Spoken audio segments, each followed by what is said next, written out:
తెలుగు రాష్ట్రాల్లో అతిపెద్ద lift manufacturer lifts ట్రై.com dealership కూడా ఇవ్వబడును. నమస్తే అమ్మా. నమస్తే. ప్రియా చౌదరి గారు, నిజంగా ఈ రోజుల్లో రిలేషన్స్ గురించి ఒక్కసారి మాట్లాడుకుందాం. అంటే పెళ్ళికి ముందు పెళ్ళి తర్వాత అంటాం కదా, ప్రేమించి పెళ్లి చేసుకుంటారు ఎంతో ఇష్టంగా. సంవత్సరాలు ప్రేమిస్తారు, 13 సంవత్సరాలు ప్రేమించిన తర్వాత పెళ్లి చేసుకున్న వాళ్ళు కూడా నాకు తెలుసు. సో అన్ని రోజులు వాళ్ళ బంధం, వాళ్ళ ఒకళ్ళ గురించి ఒకరికి బాగా తెలుసు, అన్నీ బాగున్నాయి. సడన్గా పెళ్లి చేసుకున్న 10 నెలల లోపే విడిపోయారు. అసలు ఎందుకు? అంటే పెళ్ళికి ముందు ఉన్నటువంటి ప్రేమ పెళ్ళయిన తర్వాత ఎందుకు ఉండదంటారు? మీరు చాలా ఎక్కువ టైం చెప్పారు, 10 నెలల లోపు అని. 10 రోజుల లోపే నా దగ్గర కౌన్సిలింగ్లో వచ్చే వాళ్ళని ఏం చేద్దాం, అంతేనంటారా? మరి అన్ని సంవత్సరాలు ప్రేమించుకున్న రోజుల్లోనే సింపుల్ థింగ్ అమ్మ. Correct question. ఇంతవరకు నేను దీనికి ఆన్సర్ చేయలేదు, but number of cases study చేసిన తర్వాత నేను చెప్తున్నాను ఏంటంటే, మీరు చెప్పారు 13 ఏళ్ళు ప్రేమించుకుంటారండి, 10 ఏళ్ళు ప్రేమించుకుంటారండి, సంవత్సరం ప్రేమించుకుంటారు, number of days, weeks, years ప్రేమించుకుంటున్నారు, మంత్స్. అప్పుడు లేనటువంటి, అప్పుడు వాళ్ళకి దొరకనటువంటి ఆ యొక్క తప్పులు పెళ్ళి అవ్వగానే ఎందుకు కనిపిస్తున్నాయి? ఎగ్జాక్ట్లీ కదా. మొదట్లో నాకు అర్థమయ్యేది కాదు, ఇదేందబ్బా ప్రేమించుకున్నారు మళ్ళీ వచ్చి డివోర్స్ అంటున్నారు, ఏంటని కౌన్సిలింగ్ స్టార్ట్ చేసిన తర్వాత నాకు అప్పుడు అర్థమైంది. ఎందుకంటే మనం అలా కౌన్సిలింగ్ అంటే మామూలుగా మొదలు పెట్టాం కదా, వాళ్ళ చిన్నప్పుడు చరిత్ర నుంచి అన్నీ తీసుకుంటూ అవన్నీ తీసుకుంటూ చూసుకుంటూ వస్తాం కాబట్టి అది ఒక ఇది వస్తుంది. విషయం ఏంటంటే తల్లి, ఇక్కడ 10 ఏళ్ళలో, 10 నెలల్లో, 10 రోజులో, 10 వారాలో, 10 నెలల్లో నటిస్తారు. ఒకరి ముందు ఒకరికి ఒకరు ఎలా నచ్చాలో అలా వాళ్ళని వాళ్ళు మేకోవర్ చేసుకుంటారు, మేకప్ చేసుకుంటారు. వాళ్ళ యొక్క ఇన్నర్ మైండ్ను కూడా మేకోవర్ చేసుకొని ముందుకు, మనం స్క్రీన్ ముందుకు ఎలా వచ్చాం చక్కగా, నేను ఒక డ్రెస్ వేసుకుని నువ్వు ఒక డ్రెస్ అందంగా కనిపించాలి, అన్నీ కోమింగ్. మరి అది ఇంటికి వెళ్ళి చూడు, నువ్వు కానీ నేను కానీ ఎట్టుంటావు, చూడలేరేమో జనాలు. అదేంటి మేడం అంత బాగున్నారే, ఇప్పుడు ఏంటి ఇలా ఉన్నారు అని అంటే కారణం ఏంటి అని అంటే, మనము ఒక ప్రోగ్రామ్కి వచ్చాము, ఇలా ఉంటే మనం చూస్తారు, ఇది ఇలా ఉండాలి అనేటటువంటి ఒక ఫ్రేమ్ ఇక్కడ ఉంది. ఉంది కాబట్టి జాహ్నవి అనుకుంటుంది, అమ్మ మేడం మంచి మంచి చీరలు కట్టుకొస్తారు కాబట్టి నేను కూడా చాలా స్టైలిష్గా నేను వెళ్ళాల్సిందే అని అనుకోవచ్చు. నేను అనుకుంటాను, అమ్మ యంగ్స్టర్ జాహ్నవి కూర్చొని అక్కడ ఇంటర్వ్యూ చేస్తుంది కాబట్టి నేను తనకు తగ్గట్టు నేను వెళ్ళకపోతే ఎట్లాగా మళ్ళీ జనాలందరూ నన్ను రిసీవ్ చేసుకో, ఇట్లా పోటాపోటీగా నిన్ను నేను ఎలా మెప్పించాలి, నన్ను నువ్వు ఎలా మెప్పించాలి అనేటువంటి దాంట్లో వేషాలు వేసుకుని ఎట్లా వచ్చి ఇక్కడ కూర్చున్నామో, అక్కడ ప్రేమలో కూడా జరిగేటటువంటిది అదే. ఒకరినొకరు అన్ని సంవత్సరాలు కూడా అలా ఉండగలుగుతారమ్మా? ఆబ్వియస్లీ అమ్మా, అన్ని సంవత్సరాలు ఎలా ఉండగలుగుతారని నువ్వు అంటున్నావు. అన్ని సంవత్సరాలు కాదు, చచ్చేదాకా కూడా ఉండేవాళ్ళు ఉన్నారు, ఇది తెలుసా? పెళ్లి కాకపోతే, పెళ్ళి అయిన తర్వాత కూడా కాంప్రమైజ్ అవుతావు, అది వేరే సబ్జెక్ట్, ఆ తర్వాత మాట్లాడుకున్నాం. ఇప్పుడు నువ్వు అడిగింది ఏంటి అని అంటే, సంవత్సరాల తరబడి ప్రేమించుకుని ఆ తర్వాత ఎందుకు కొట్టుసు వస్తున్నారని కదా మీరు అడిగింది. సో దానికే నేను చెప్తున్నాను, ఇప్పుడు ఏమవుతుంది, ప్రేమికులు ఎంతకాలం కలిసి ఉంటారమ్మా చెప్పు. ఇప్పుడు సాయంత్రం మాట్లాడుకుందామా, ఒక మెసేజ్ పెట్టుకుంటాం, అనగానే ఎన్ని గంటలకి అటు నుంచి వస్తుంది. 6ంటికి అయితే మా నాయన ఉంటాడు, 7ంటికి అయితే మా అమ్మ ఉంటుంది, 9ంటికి అయితే అసలు వీలు ఉండదు, 11ంటికి అయితే ఓకే పెట్టుకుంటాం. ఓకేనా? 11ంటికి అనగానే ఆ వెయిటింగ్లు ఉంటాయి, ఆ ఇది ఉంటుంది, ఆ యాంగ్జైటీ ఉంటుంది, ఆ ఆతృత ఉంటుంది. అమ్మ ఎప్పుడు నిద్రపోద్దో, ఆ నాన్న ఎప్పుడు నిద్రపోతాడు, ఎప్పుడు గోడ దూకాలో, లేకపోతే ఏదైనా ప్రైవేట్ క్లాస్ అని చెప్పి ఎక్కడికి వెళ్ళాలో, లేదా ఫ్రెండ్స్ తోటి వెళ్ళాలో, ఒక మా ఫ్రెండ్ని తెచ్చుకోవాలి, దాన్ని రికమెండేషన్ చేసుకోవాలి. ఈ మధ్య ఫ్రెండ్స్ కూడా ఇట్లాంటి విషయాల్లో భలే కోఆపరేట్ చేసుకుంటారబ్బా. ఈ దరిద్రాల్లో మాత్రం బాగా కోఆపరేట్ చేసుకుంటారు. ఉన్నతంగా ఎదగడానికి ఎంత కోఆపరేట్ చేసుకుంటున్నారు అనేది నాకు తెలియదు, కానీ ఇలాంటి విషయాల్లో మాత్రం అద్భుతమైన ఫ్రెండ్స్ ఉంటారు వీళ్ళకి.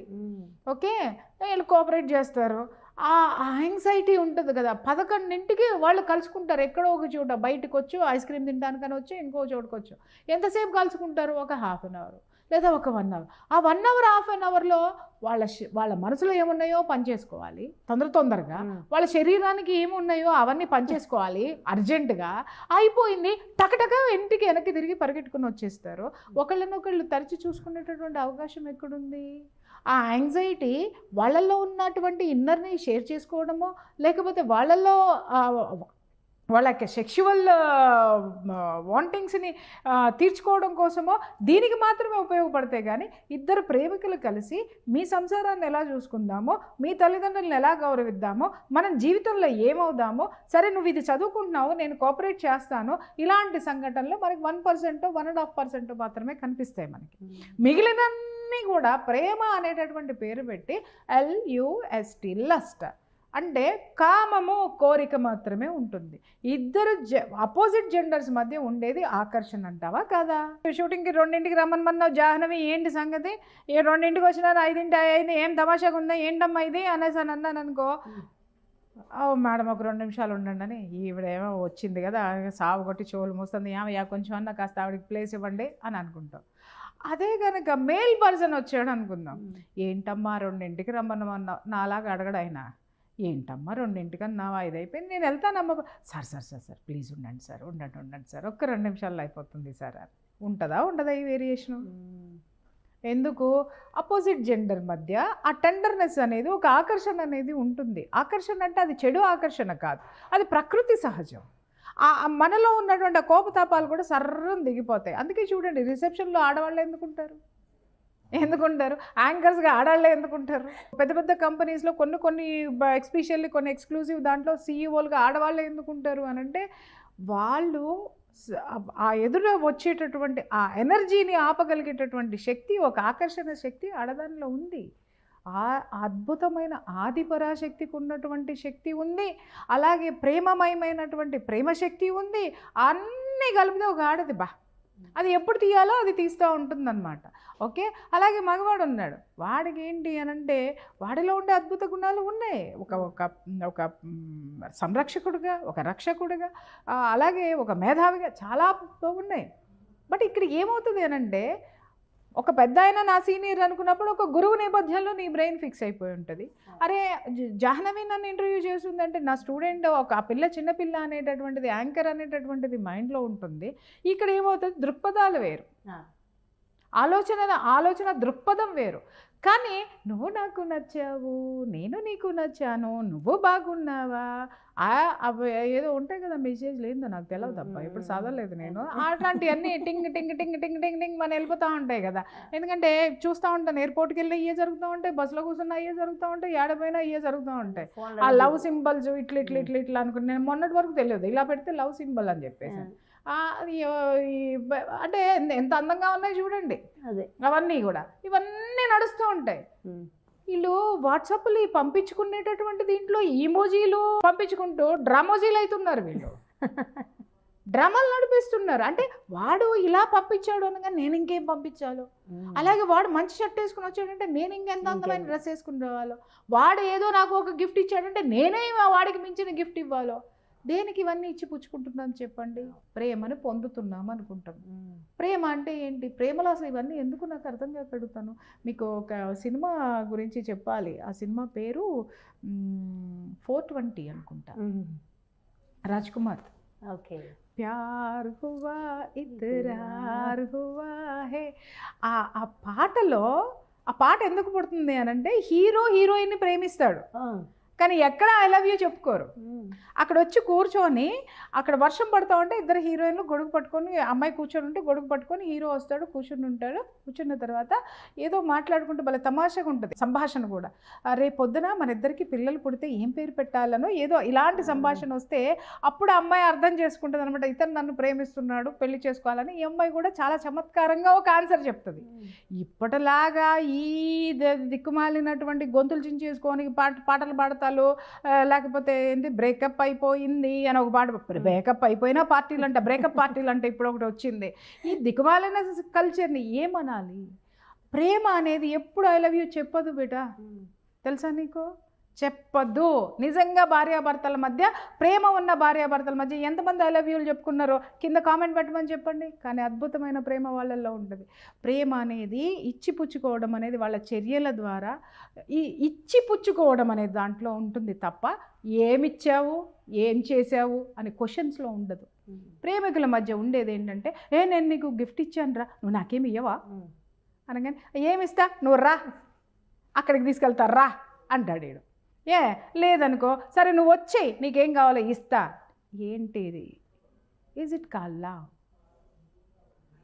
ఒక స్పర్శని కోరుకునేటటువంటిది హృదయం, ఓకే. శరీరాన్ని కోరుకునేటటువంటిది మనస్సు. రెండిటికి తేడా ఉంది. స్పర్శకి శరీరానికి తేడా ఉంది, మనస్సుకి హృదయానికి తేడా ఉంది. స్పర్శ ఇలా భుజం మీద చెయ్యంగానే ఆ లోపల నుంచి వచ్చేటటువంటి వైబ్రేషన్స్, లవ్ వైబ్రేషన్స్ ఏవైతే ఉంటాయో అది మనలో ఉన్నటువంటి సెరటోనిన్ని, డోపమిన్ని ఎంత డెవలప్ చేస్తుందో అది మనకి ఆహ్లాదాన్ని, హాయిని ఎంత నింపుతుంది అంటే 10 రోజుల వరకు ఉంటుంది ఆ యొక్క ఫీలింగ్. అర్థమైందమ్మా? అదే లస్ట్ ఎలా ఉంటుంది అని అంటే, 2 శరీరాలు కోరుకునేటటువంటిది ఎలా ఉంటుంది అని అంటే, ఆ 2 నిమిషాలు, 5 నిమిషాలు, 10 నిమిషాలు అయిపోయిన తర్వాత నీది నువ్వే, నేది నేనే. వెళ్ళిన తర్వాత ఎక్కడ చచ్చావురా అనగానే, ఏయ్ ఎవరిని చూస్తున్నావు నువ్వు, ఎవరికి మెసేజ్లు పెట్టావు నువ్వు? ఎవరు చూడండి ప్రేమికులు ఎత్తుక్కునేది ఒకటి వాట్సాప్, ఒకడు వీళ్ళు ప్రేమికులు, వీళ్ళు మళ్ళీ ప్రేమికులు, ఒకటి మీద ఒకటికి ప్రేమ ఉండదు. ఒకటిని మించి 1:2, 1:3 అటుకి ఇటు గటు మనుషులు అందరూ ఉంటారు. వీళ్ళు ఈ కాపలాలు కాసుకోవడంలోనే సరిపోతుంది. 10 సంవత్సరాలు వీళ్ళు ఏం చేస్తారని అడిగేవు కదమ్మా. 10 సంవత్సరాల్లో ఏమవుతుందంటే ఇదే నటన. దానికి అది ఎక్కడికి వెళ్తుందో వీడు స్పైయింగ్ పెడతాడు, వీడెక్కడికి పోతున్నాడో వాడు స్పైయింగ్ పెడతాడు. లేదా వాళ్ళు కలుసుకునేటటువంటి ఆ కొంచెం టైంలో అతనికి ఇష్టమైనట్టు ఉండడానికి ఈ అమ్మాయి ప్రయత్నిస్తుంది. ఈ అమ్మాయి ఉన్న ఆ కొంచెం టైంలో ఈ అమ్మాయితో ఏం మాట్లాడితే ఎలా ఉంటుందో, ఈ అమ్మాయి ఇష్టపడుతుందో అలా నటిస్తారు. ఇప్పుడు అసలు విషయానికి వద్దాం. విడిపోవడం ఎందుకు విడిపోతున్నారు? తాళి కట్టేశాం, తన్నుకు చద్దాం అంతే. తాళి కట్టేశారు, కట్టిన తర్వాత ఏమవుతుంది? ఒకళ్ళ మీద ఒకళ్ళకి హక్కులు మొదలవుతాయి. ఇప్పటి వరకు ఏమైంది? ఒకళ్ళు మెప్పించుకునేటటువంటి పరిస్థితిలో ఉన్నారు. ఇప్పుడు ఒకళ్ళు నొప్పించుకునే జోన్లోకి వెళ్తారన్నమాట. ఏంటి? తాళి కట్టంగానే అక్కడ అవి ఉన్నాయి, బట్టలు సర్ది తీసుకురా. నిన్నటిదాకానేమో బట్టలు సర్దుకున్నావా అని వీడితో హనీమూన్, అంటే పెళ్లి కాకముందు బోల్డ్ హనీమూన్లు అవుతూ ఉంటే, అమ్మ తప్పగా అర్థం చేసుకోకండి, చాలా ఉన్నాయి, వాస్తవం మాట్లాడుతున్నా, ఓకే. బట్టుకు వస్తే ఆవిడ అక్కడ ఉండగానే ఒకవేళ వాళ్ళ ఊరు వెళ్ళడానికి ఈ అయ్య బస్ ఎక్కించాలన్నా, ట్రైన్ ఎక్కించాలన్నా, అసలు హాస్టల్లో నుంచో లేకపోతే రూమ్లో నుంచో వాడే సర్ది, వాడే పెట్టి, వాడే మోసుకుని వచ్చి లోపల పెట్టి, ఇంకా ఆమెను కూడా ఎత్తి పెడతాడు ఇంకొక చోట్ల. నేను చూసా మొన్న ఈ మధ్య రైల్వే స్టేషన్లోనే ఒక దిక్కుమాలిన దరిద్ర వాడు చూసా. ఇద్దరు చాలా అందంగా ఉన్నారు, ఒక చాలా పెద్ద ఫ్యామిలీ. అది చూస్తే అర్థమవుతుంది. వాళ్ళిద్దరు ఇలా పక్కకి తిరిగి మాట్లాడుకుంటూ ఏదైనా రహస్యం మాట్లాడుకుంటున్నారేమోనని నేను అట్లా చూస్తూ లిప్ లాక్ అనమాట. రైల్వే స్టేషన్లోనమ్మా, రైల్వే స్టేషన్లో ఈ నిజంగా ఎంత కక్కుర్తి అనుకోవాలి వీళ్ళని. నేను తిడుతున్నానంటే అందరికీ కోపాలు వస్తాయి, కానీ ఎంత కక్కుర్తమ్మా. ఇళ్ళు లేవా మీకు? ఇళ్ళు లేవు, మరీ అంత ముద్దు పెట్టుకోవాలనిపిస్తే ట్రైన్లోకి ఎక్కి సావచ్చు కదా. వాళ్ళు ఫస్ట్ క్లాస్ ఏసీనే సస్తారు అక్కడ. అక్కడ పెట్టుకోండి, మరి అంత చచ్చిపోతున్నారా? నేను లస్ట్ అని ఎందుకన్నాను ఇప్పుడు అర్థమైందా నీకు? రైల్వే స్టేషన్లో ఒకళ్ళ మూత ఒకళ్ళు నాక్కోవాల్సినటువంటి అవసరం ఉందా? అక్కడ బాగుంటుంది, ఓకే. ఇంటికి వస్తాడు కదా, ఇంటికి వచ్చిన తర్వాత ఆ పెళ్ళి అయిపోయిన తర్వాత అది సర్దు అనగానే దీనికి లేస్తుంది. నువ్వే కదా సర్దావు ఇన్నాళ్ళ వరకు, నేను సర్దటం ఏంటి? నేను సర్దను, మా ఇంట్లో నేను అన్నీ చేయలా, నువ్వు చేసుకోపో. హలో, పెళ్ళి కాకముందే అవన్నీ, పెళ్ళి అయ్యింది, ఇప్పుడు నువ్వు నాకు చెయ్యాలి, నువ్వు పెళ్ళానివి, లవరు కాదు, గుర్తుపెట్టుకో. రెండిటికి తేడా ఏంటి? అది నేనే, ఇది నేనే కదా ఈవిడలో ఉన్నటువంటి అహం.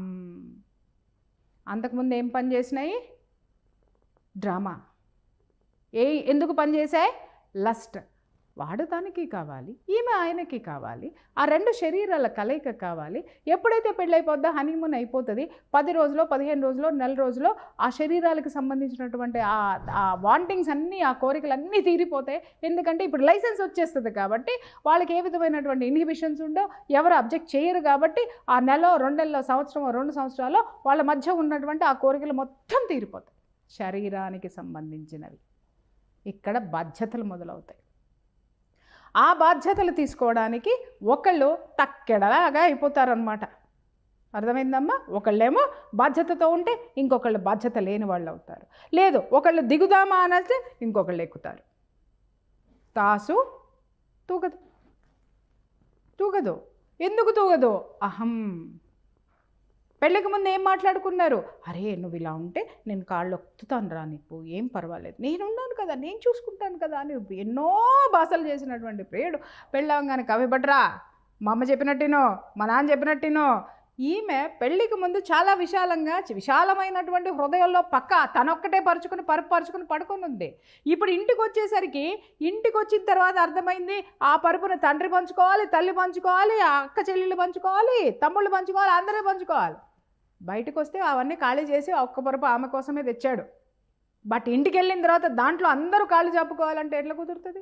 ఇంతవరకు తను మాత్రమే ఉన్నది జీవితాన్ని చూసి ఇవన్నీ దాంట్లోకి చూపించేసరికి నచ్చనటువంటి విషయాలు. సో ఫైనల్గా ప్రేమించుకున్న ప్రేమికులకి మీరిచ్చే సమాధానం ఏమిటి?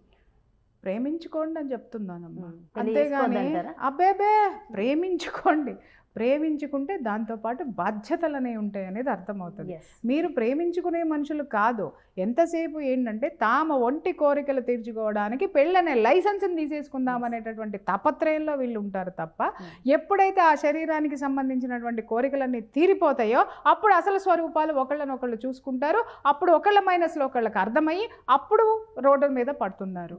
ఇది నిజంగా చెప్తున్నాను, చాలా డేంజర్, చాలా ప్రమాదంలో ఉన్నటువంటి పరిస్థితి. ఇవాళ చాలామంది మాట్లాడతారు, ఆ కాలం మారిపోయిందండి, అన్నీ మారిపోయినాయి అండి అని మాట్లాడతారు.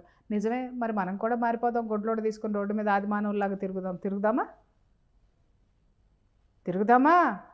ఇక్కడికి బట్టలు వేస్తున్నావు, అన్నీ చించుతున్నావు, కానీ కప్పుకోవాల్సినవి కప్పుతున్నావు కదా, మరి అది కూడా తీసేద్దాం, కాలం మారింది కదా, మారుద్దామా? మన మానం మనకి ఎంత గొప్పదని అనుకుంటున్నామో మన సంస్కృతి సాంప్రదాయం కూడా మనకు అంతే గొప్పది. దయచేసి వాటిల్ని పట్టించుకోండి అమ్మా. కాలం మారిందని వాళ్ళు 4 డబ్బుల్ని చూసి కాలం మారింది అంటున్నారు. కాలం మారలేదు. కాలం పొద్దున్న నుంచి సాయంత్రం వరకు అలాగే ఉంది.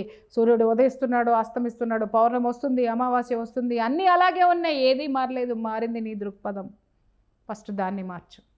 4 డబ్బులు చూడంగానే నీలో ఆశలు, కోరికలు, అవసరం లేనటువంటి విషయాలన్నిటి మీదకి, నీకు అక్కర్లేనటువంటి కోరికల మీదకి నీ దృష్టి ఎప్పుడైతే పోతుందో వాటిని నువ్వు హక్కులు అనేటటువంటి వాటిల్లో బంధించేసుకుని నిన్ను నువ్వు హింసించుకుంటున్నావు. అది కరెక్ట్ కాదు. ప్రేమకి కోరికకి తేడా తెలుసుకొని అప్పుడు మాట్లాడండి. ఫ్యాక్ట్స్, నిజంగా వెరీ ఫ్యాక్ట్స్ మ్యామ్. అదేవిధంగా నెక్స్ట్ వీడియోలో అసలు నిజమైన ప్రేమికులు, అంటే పెళ్ళి చేసుకున్నా సరే జీవితాంతం విడిపోయి ప్రేమికుల గురించి అసలు ఎలా ఉండాలి, వాళ్ళు ఏంటి అనేది మాట్లాడుకుందాం. సో నిజంగా ఫ్యాక్ట్స్ అయితే చెప్పేశారు. Thank you so much ma'am. నమస్తే.